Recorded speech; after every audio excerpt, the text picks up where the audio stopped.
वळूयात पुढच्या बातमीकडे। माओवाद्यांचं स्मारक उद्ध्वस्त करण्यात आलेलं आहे। गडचिरोली पोलिसांनी ही कामगिरी केलेली आहे।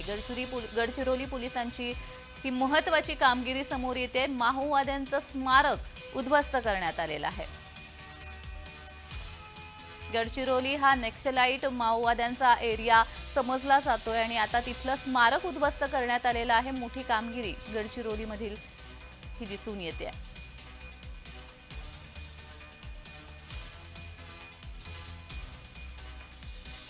माओवाद्यांचं स्मारक उद्ध्वस्त करण्यामध्ये गडचिरोली पोलिसांना यश आलेलं आहे आणि नक्षलवादी किंवा माओवादी भाग म्हणून गडचिरोलीची ओळख आहे आणि असं असताना त्या ठिकाणी पोलिसांची मोठी कामगिरी दिसून येते आहे। माओवाद्यांचं स्मारक उद्ध्वस्त करण्यामध्ये गडचिरोली पोलिसांना यश आलेलं आहे, त्यामुळे आतापर्यंतची मोठी कामगिरी आपण गडचिरोली पोलिसांची म्हणू शकतो।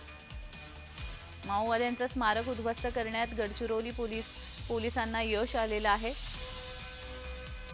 तर महाराष्ट्रामधील गडचिरोली हा भाग नक्षलग्रस्त भाग म्हणून ओळखला जातो आणि या ठिकाणी नक्षलवाद्यांचा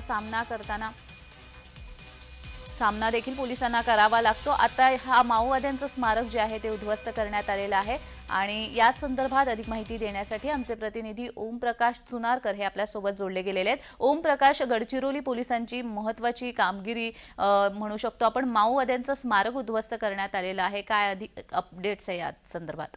अगदी बरोबर आहे जान्हवी। नवनिर्मित हा पेनगोंडा पोलीस स्टेशन आता गेल्या 11 तारखेला निर्मिती करण्यात आली होती आणि या आधीच त्या ठिकाणी नक्षलाचे स्मारक जे चकमकीमध्ये पोलीस आणि नक्षल चकमकीमध्ये मारल्या जातात त्यावेळी हे लपून छपून आपल्या जे जंगल परिसरामध्ये बनवल्या जातात आणि त्यामध्ये महत्त्वाचं अँबुश वगैरे लावलं जातं। अशातच पोलिसांना गुप्त माहिती मिळाली होती। त्या माहितीच्या आधारावर नेलगुंडा आणि पेनगुंडा या मधातल्या रस्त्यामध्ये होतं आणि या ठिकाणी जशी माहिती मिळाली त्या माहितीच्या आधारावर जाऊन बघितले आणि त्यानंतर बॉम्ब स्क्वॉड असेल, बाकी ज्या पोलिसांचे कुमक असेल त्या जागी चौकशी करून त्यानंतर त्याला उद्ध्वस्त करण्यात आलं होतं। यामुळे जे नक्षल्यांचे जे काही एक आता वस्तू असेल, स्मारक असेल, त्या गडचिरोली पोलिसांनी ते नास्तनाबूद करण्यास सुरुवात केलेली आहे। जवळपास गडचिरोली जिल्ह्यातील नक्षल हे हद्दपार होत आलेले आहे। यामुळे गडचिरोली पोलिसांचं कौतुकच करावं लागेल। अगदीच धन्यवाद ओमप्रकाश, तुम्ही दिलेल्या सविस्तर माहितीसाठी।